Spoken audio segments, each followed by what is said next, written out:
Welcome to the Mind of a Millionaire podcast, where we discuss the habits, routines, and choices that lead to financial independence. Today, we are talking about what newly married couples or about to be married couples need to do to ensure a happy marriage and accomplishing their financial goals. And now, a message from our first sponsor.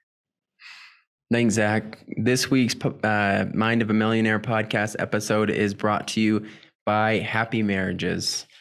54% of married couples who talk daily or weekly about money say that they're in a great marriage.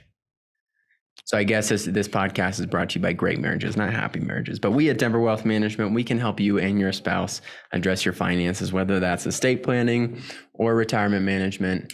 We are happy to help. Give us a call at Denver Wealth Management at 303-261-8015 or schedule a free consultation on our website, www.denverwealthmanagement.com. All right. Now, before you say, hey, I'm already married, this podcast is not relevant. It may be for two reasons. One, you may know someone, whether it's a family member or a friend, who is about to get married. And this would be a great podcast for you to forward onto them and share with them. But second of all, we're going to start off by talking about shared goals. So the first topic of conversation is very relevant to anyone in a relationship. So the first thing, so there's 7 things that we have found. I mean, there's a lot of different things to do, but kind of broadly speaking, there are 7 checklist items when you get married when it comes to your finances. And the first is written financial goals. Now, I know, Austyn, you bought your first condo last year, and there's 3 very key important things to pay attention to when you're buying real estate. Do you know what those 3 things are? My guess would be location, location, location. Beautifully said. Location, location, location. That is, I'm not a real estate agent, so I don't know how accurate that is, but it's common real estate investing wisdom. I would say there is a similar rule of thumb when it comes to sharing your finances with someone, and that is communication, communication, communication. And the way a lot of marriages work, and I think the way a lot of relationships work, is we have individually, we've been mentored our whole lives, either willingly or unwillingly, by the people who raised us, and we have downloaded their exact style of handing money and learned it and understand it.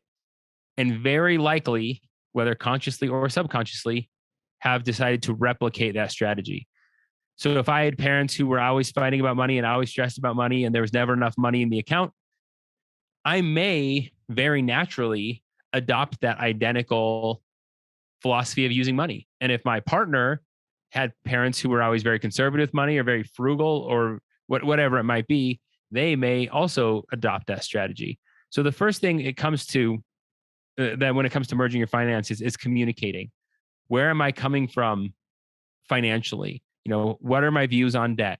What are my views on lavish spending? What are my views on financial independence? What are my views on buying a new car versus a used car? This can actually be a super fun conversation to have. It doesn't need to be a terrible conversation. It's really just getting to know the other person. And usually when you're dating, money is kind of like, it's not necessarily a taboo topic, but no one goes out on their first date and says, how much money do you have? Maybe they do. But if they do, there's probably not a second date. Explains a lot. What's that, Austyn? That explains a lot. Yeah. I haven't gone on a date in like 20 years. So I think I'm not up to date on how things work anymore. That's the second question I ask on dates. It's right after, how do you lean politically? Yeah, that's good. Good way to start. The third one is, who's paying for this bill? Before I answer the question, we can put this link in the description here, but there's I'm a big fan of You Need a Budget. In fact, I started doing this podcast after being inspired by the 5-minute little snippet podcasts from You Need a Budget. And he has 84. There's a link that's called 84 questions to ask your partner about money. And they're broken up, but 23 money questions to ask if you're engaged. So one of those is like, how much do you want to spend on the wedding? How do you plan on paying for our wedding? And then there's 21 questions to ask after you're married. And it basically, like the first one is, what do you appreciate about the way we've spent money so far? So the idea that these conversations have to be terrible is pretty far from the truth if you approach them in a positive manner. But I think the first thing you absolutely need to do is come up with some written financial goals, and they have to be written. And a lot of young married couples seem to write them on marker board and put them on the fridge. I've seen that more than anything as a way to keep them, kind of at the forefront of your mind. But if, like, for example, we talk a lot about paying off debt when you're a young couple. If goal number one is to pay off your student loans, I think it'd be important to write that down so it's something that you can universally point to. If goal number one is paying for a honeymoon that maybe got canceled because of COVID, or paying for a wedding. I have a lot of friends who got their weddings postponed from COVID. Put that on the list. Whatever it might be, I think writing it down is always the most important thing to accomplishing goals. I think the math says, whenever you start meditating, you learn these numbers, but I think the average person has 20,000 thoughts per day. It seems like the brain doesn't really know how to decide which thought is more powerful than the other thought. So even though you might think, hey, I've thought about this a lot, your brain really has no way to latch onto one particular belief or idea unless you write it down. And another party, your spouse, has absolutely no way to latch onto your thoughts. So write down these goals, and your marriage will be very well rewarded for having a common goal that you guys are working towards. Number 2, IRA as a couple. Austyn can, up until now, we haven't let Austyn ever say anything that could be construed as giving advice. But now I'm an advisor. Now he's officially an advisor because we paid for the outrageous insurance policy. Thank you. Thank you. And do this. So, all right, Austyn, what do we do? I'm going to give so much advice. Starting right now. This is going to be. I'm just going to sit back. My first legal advice. Legal? Now you first advice. First advice. No, we do not give legal advice. Call the insurance company. Yes. IRA is a big consideration for newly married couples. One thing that I don't know if a lot of folks know or realize is that, yes, as an individual, you can contribute up to $6,000. That's this year, and that's going to be in 2022 as well. But as a married couple, you can contribute up to $12,000, even if both spouses aren't working. So if one is the breadwinner, they can make that $6,000 contribution. For the other spouse who might not be working, it just has to come from earned income. How's that for advice, Zach? That was really great. Yes. In fact, I used the free time to Google breadwinner meaning. I know it means the person who makes the most of the income, but the original, why do we call it the breadwinner? Because is it the guy who actually goes out and brings home literal bread? So I don't know. I didn't have enough time. Oh. The advice was short enough time frame that I didn't get that far. No, I think historically people were paid in loaves of bread. I'm no history major. That's you, but that sounds right. And whoever brought home the bread. All right, hold on. Give me 1 second. Keep talking. I'll give you number 3. You give advice for number 3, and then I'll figure this out. Number 3, Austyn, update beneficiaries on your accounts. Take it away. Okay. Softball. This one's great. Just as Zach said, update the beneficiaries on your accounts. That can be bank accounts. That could be retirement accounts. That can be wills if you have a will. But make sure when you get married that if you were to pass, your money is going to the person who you want it to go to. We've seen, and whether this is a first marriage or a second marriage, what we've seen in the past, or third marriage, fourth marriage, however many marriages that is, what we don't want is to get to a point where that money is getting passed down and going to the wrong person.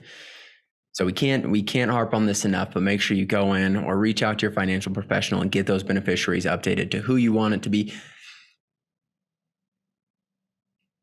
And that's it. That's the end of my thought. And I figured out that the etymology of the word breadwinner is actually not that interesting. It's at least from etymology.com. It is one who supplies a living for himself or others.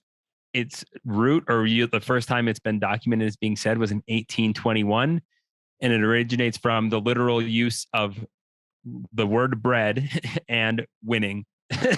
So it literally means to win bread, and it never had a cool, interesting meaning like pushing the envelope. So there's nothing to learn here. That's too bad. My question though is, it says it was first documented, and you said what, 1820? 1821. And this was based off my 45 seconds of Googling. So don't. Take So that if to I your wanted to doctor. say something, if I wanted to come up with a new term, your phone's ringing in the office. My phone's ringing I was on gonna my give it a desk. Too. pause. Oh, I can hang up on it. It's someone has my Zoom number and it's a stranger. It's frustrating. I'll start from the top. Oh, you're not going to leave that in? Wait, maybe. I don't know. Save We'll you see. the time We'll of see where editing. we're at. All right, keep going. Anyways, no, if I wanted to come up with my own term, like breadwinner, how do I go about that documentation process? So who did that in 1821 and said, hey, Yeah, I have no idea. I'm using this now. I've coined this term breadwinner.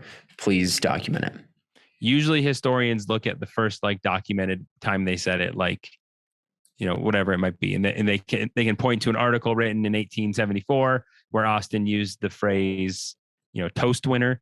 And now we know that you were the first person to say toast winner at a certain point in time. It's going to be in this blog. It's going to be in these show notes. We're using toast winner and document 2021, 200 years later. Toast winner emerges from breadwinner. Toast seems to be a superior to bread, which is why everyone has toasters in their house. But no one has a machine that takes toast back to bread, if you think about it. That's one of your 20,000 thoughts of today. Yeah. Those are one of the 20,000 thoughts that are supposed to stay thoughts and not materialize into the world. All right. Number 4, update your estate plan.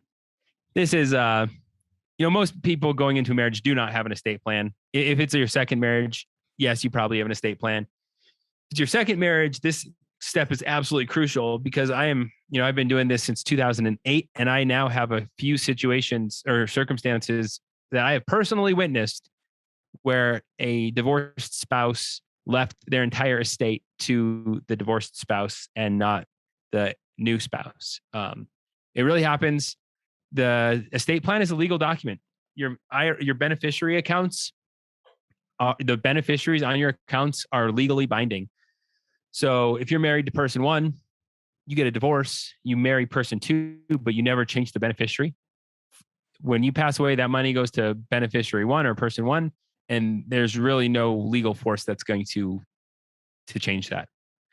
If this is your first marriage, it's just a matter of taking off whoever was your current beneficiary or estate planning beneficiary. I know you just talked about beneficiaries, Austyn, so I'm kind of muddying the water. They go hand in hand. But hand in hand, you got to update everything, but don't stop at beneficiaries. Go to the estate plan documents and get it done. It's super cheap. If you already have an estate plan, changing the names is just a few minutes of an attorney's work.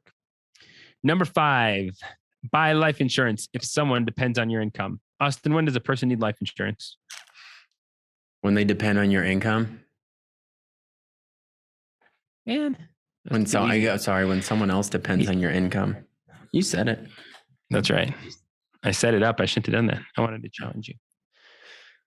Yeah. So if you're a single person, no spouse, no children, no one depends on your income, you really don't need life insurance because if you pass away, no one needs the money. And if you're in a 2 income household, so you and your spouse both earn an income, the case for life insurance really isn't that strong because you could still technically keep working your job if the other person were to pass away. But usually what happens is you start to create a lifestyle that is not sustainable on one income. At least very often people do that. So life insurance is pretty important if you have that sort of lifestyle. And when it gets super extra, really important, to use 3 adjectives to describe one thing, is when you have kids, because it's super really extra. When you have kids, they really, really depend on your income. And if you pass away, they will not have that income. So life insurance, not that important when you're single. Starts to get important when you're married, especially if you are the toast winner, and very, very important when you have children. So generally speaking, like 99 out of 100 times, we recommend term life insurance to people just because it's very inexpensive and you can get the most death benefit and bang for your buck. Permanent life insurance is generally really expensive, and you'd be almost all the time better off buying a term policy and funding a Roth IRA. So number 6, do you have any thoughts on life insurance, Austyn? No, I was just going to give a quick, if you're curious about how much life insurance is appropriate, then I'm not going to tell you right now. You have to stick around. That happens to be our listener question of the week this week. So at the end of the podcast, Zach and I will discuss how much is appropriate for you and how to go about determining the amount of life insurance, term life insurance that you need. Or they could just stop the podcast and call Austyn Garcia at 303-261-8015. That's 303-261. Independent insurance agent, Austyn Garcia. All right. Number 6, disability insurance. Update the beneficiaries. Same thing. Disability insurance is if someone relies on your income, you for sure need it. But more importantly, it's for you if you are alive and unable to work. And this is a very financially challenging situation. Social Security disability will pay you, but I think the average Social Security disability is like $1,200 a month, which in any major city in the country is not even enough to like pay rent on a studio apartment. I mean, that's a small amount of money in the modern era. So most major employers or like businesses, not major employers, if you have a business with more than like 25, 30 people, they almost always have disability insurance as like a tack on to your benefits. Generally speaking, you want insurance that protects your income. So like it'll protect your income from now until age 65. It'll usually pays the standard policy is 60% of your income. AFLAC, that's something a lot of companies offer. AFLAC doesn't usually, or like something like AFLAC. There's a few companies like AFLAC. They usually like say, if you die in a car accident, we'll give you some dollar amount. And if you lose a leg, we'll give you, they basically price out your entire body. And as you lose body parts, they give you dollar amounts for it. And usually like their disability is like 2 or 3 weeks. It's not a true disability policy. So you need true disability, and you need to have your spouse as the beneficiary, because usually there's a death benefit on there as well. I'm not sure that was the best explanation of disability insurance, but it's a big, broad sector. You're way more likely to become disabled than you are to die. In your 20s, 30s, 40s, 50s, it's way more likely that, you hit your head on a tree while you're snowboarding, a stroke, breaking your leg makes it so you can't walk, whatever it might be. It's very much more common to get disabled than it is to pass away at that age. Or just stay inside. Don't go outside. Stay inside, work from home, order groceries, order food in. That's a short-term strategy. I guess you could probably do that for a while. My grandma's done it for 50 years, I guess. So. I could stay inside for a long time. I could really cut myself off from society. All right. And last of all, changing your last name. Did you know that approximately 80% of American women change their last name when they get married? I'd be curious to see, though, how that's changed recently. I feel like it's starting to decrease and become less and less. I mean, I still assume that's the norm, but less and less the norm as time progresses. I pulled up that number, and I think it was a modern number. Here, you talk about what the steps that need to happen, and I'll find that stat. I've never changed my last name, but I have a handy dandy list in front of me. If you go to denverwealthmanagement.com, go to our Learn tab, you can find our standard of care checklist. One of those is Life as Newlyweds, and it kind of talks about the different steps that you need to address as a newlywed or as you are approaching that date. So when it comes to changing your last name, obtain copies of your marriage certificate. Visit your local Social Security Administration office to change the name on your Social Security card. Visit your local DMV to update the name on your driver's license and vehicle registration. Contact your bank and investment advisor to update the name on your accounts. And then another sub note on this one is update those beneficiaries. If you're making that call, knock out 2 birds with 1 stone. Update insurance documents and mortgage or lease agreements. Notify your employing HR department and update subscriptions, bills, your passport, and voter registration card. That last checkbox is like 4, little catch-all at the end. But if you need that list, either reach out to Denver Wealth Management, or again, you can find that on our website, denverwealthmanagement.com. All right. This is from an article written in May 2021. The significant majority of women in the U.S. still adopt their spouse's surname after tying the knot. It's difficult to pinpoint the exact number since many studies analyzed limited populations. One used the New York Times wedding announcements, Harvard University alumni records, and Massachusetts birth records She notes groups that tend to be composed of high income, mostly white straight couples. But the research I've seen indicates that roughly 70 to 90% of women in the US adopt their spouse's name after marriage. All right. May 5th, 2021. So I rounded that. I used my averaging skills to get to 80%. So it's math. Math guy. It was math. Yeah. Math guy. All right. Let me pull my agenda here. Okay, that's it. Listener question. Sweet. Austyn, I'm asking you. You're on the spot. A common question we get from newly married couples is, I recently got married. How much? Oh, we kind of talked about this already. How much money should my life insurance policy be? Yeah, I touched on it. Good question, Zach, and good question to our listener. I hope you're listening to this podcast. But I hope also that you watch American football, because if you don't, this example might not make sense. But we like to look at it as a field goal. On one side of the field goal, you have the minimum, and on one side, you have the maximum. And on the minimum, we want you to be able to pay for your mortgage. We want you to be able to pay for your, mortgage and debts, and then all of your expenses for a year. That gives you a year to get back on eHarmony and find another spouse. On the high end, we use, this kind of varies. It depends on who you ask, but we look at your human life value, essentially how much money you will earn over just that, your life. And that's generally about 10 to 15 times your earnings, again, depending on who you ask.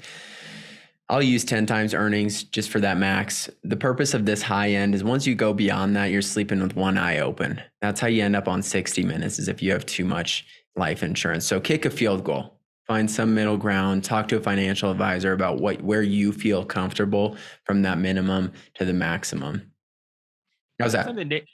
Dave Ramsey always says 10 times your income. Well, for a lot of people, that's kind of a good number to start with, but 10 times your income when you're 30 and have 3 kids is very different than when you're 55 and your mortgage is almost paid off and you're 10 years from retirement. Yes. So 10 times your income, like that's generic advice, right? You probably need personalized advice. Yeah, it's the whole field goal is generic advice. Definitely chat with somebody. Cool. Well, that's our podcast. Send it to someone. Oh, I didn't even talk about CNBC. Darn it. I got interviewed for a CNBC article about this subject, which is why we're doing this thing in the first place. So I guess we saved it for the end. Signing off from the Mile High City, Mind of a Millionaire, Denver Wealth Management. Follow us on Twitter, find us on Facebook, tell your friends, come to our Christmas parties, drink our eggnog.